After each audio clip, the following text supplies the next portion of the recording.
अब देखिए, आज आपने अखबारों में पढ़ा होगा, सुप्रीम कोर्ट ने एक निर्णय दिया। हेडलाइन खबर बढ़नी चाहिए थी, लेकिन कोने में पड़ी है। आप मुझे बताइए, जो कानून आप पर लागू होता है वो कानून मोदी पर लागू होना चाहिए कि नहीं होना चाहिए? होना चाहिए कि नहीं होना चाहिए? जो कानून हिंदुस्तान के सामान्य नागरिक पे लगता है वही कानून देश के प्रधानमंत्री पर लगना चाहिए कि नहीं लगना चाहिए? इसमें कोई भेदभाव होना चाहिए क्या? क्या मोदी प्रधानमंत्री बन गया तो उसको स्पेशल राइट होना चाहिए क्या? उसको विशेष अधिकार होना चाहिए क्या? ये परिवार चार चार पीढ़ी से विशेष अधिकार भोग रहा है भाइयों। मैंने लाल लाइट निकाल दी, लाल लाइट, तो भी उनको परेशान हुई। मुझे बताइए, लाल लाइट निकाल दी, किसी ने आत्महत्या की क्या? कोई मर गया क्या? ये सब ऐसे ही खैरखा बनकर के घूम रहे थे, लोगों पर रौब झाड़ते थे। अरे सामान्य मानवी की तरह जी नहीं सकते क्या? ये मैं इसलिए कर पा रहा हूं क्योंकि मैं आपके बीच में से आया हूं, आप में से बड़ा हुआ हूं। भाइयों बहनों, आज आपने कोने में अखबार में खबर देखी होगी, करोड़ों रुपयों का घपला, इनकम टैक्स में फर्जी कंपनियों के नाम पर घपला, और उनकी सरकार के समय सारी फाइलें बंद कर दी थी। मां बेटे की फाइलें बंद, मां बेटे ने जो लिख के दिया अफसरों ने उसी को साइन कर दिया। हम आए, लोग मुझे पूछ रहे थे कि मोदी जी आप तो 2014 में भ्रष्टाचार की बात बताते थे, क्या किया? आपका हक है कि नहीं है? मुझे करना चाहिए नहीं करना चाहिए? और वो काम देश हित का है कि नहीं है? किसी के साथ हमारा अन्याय करने का इरादा तो नहीं है ना? आपको विश्वास है ना? तो मैंने अफसरों को कहा भाई ये नहीं चलेगा, अगर मोदी की भी गड़बड़ करता है तो उसको भी ठीक करो, और अगर ये नामदार परिवार गड़बड़ करता है तो उसको भी ठीक करो। सारे पुराने मामले खोले गए, ये कोर्ट में चले गए कि ये सरकार अब पुरानी चीजें हो गई है, हाथ नहीं लगा सकती, इसको देख नहीं सकती, हमने जो किया वो फाइनल। क्यों भाई?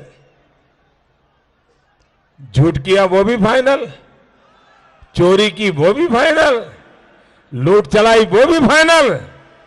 भाइयों बहनों, कल सुप्रीम कोर्ट में भारत सरकार जीत गई और सुप्रीम कोर्ट ने कहा कि उनके सारी पुरानी चीजें खोलने का भारत सरकार को हक है। अब मैं देखता हूं कितना बच के निकलते हो। भाइयों बहनों, क्या कभी किसी ने सोचा था कि ये नामदार परिवार जो चार चार पीढ़ी देश पे राज किया हो, इस देश में ऐसे राग दरबारियों की फौज है। हिंदुस्तान के हर कोने में राग दरबारियों की एक फौज है, जिन्होंने दो दो तीन तीन पीढ़ी, इन चार पीढ़ी से मलाई खाई है, माल खाया है, उनका नमक खाया है। वे आज भी उनकी सेवा करने में लगे हुए हैं। क्या कभी किसी ने सोचा था ऐसे चार चार पीढ़ी से देश को चलाने वालों को एक चाय वाला,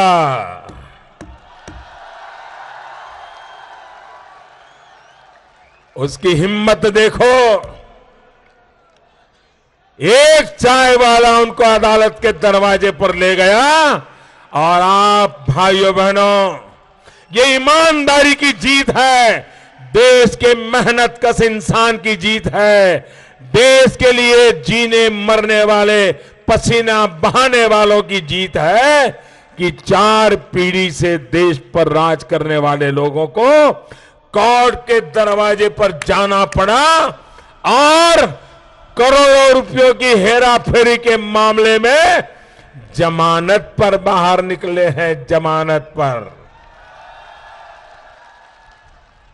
भाइयों बहनों, आपके मोहल्ले में, आपके गांव में किसी पर सरकार ने मुकदमा किया हो और अगर वो जमानत पे आए तो मोहल्ले में उसकी इज्जत होती है क्या?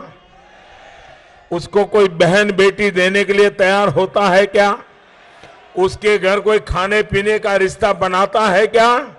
रिश्ता तोड़ता है कि नहीं तोड़ता है? अरे जो जमानत पे आए हैं उनको राजस्थान दे सकते हैं क्या? जो जमानत पर आए हैं उनके रिश्ता रख सकते हैं क्या? ये जमानत पर छूटे हुए लोगों पे भरोसा कर सकते हैं क्या? ये जमानती लोग एक दूसरे खिलाड़ी, नामदार की बड़ी सेवा करने वाले, और वो ऐसा ही मानते हैं कि बुद्धि भगवान ने सिर्फ उन्हीं को दी है। देश के गृह मंत्री रहे, देश के वित्त मंत्री रहे, और हुआ क्या?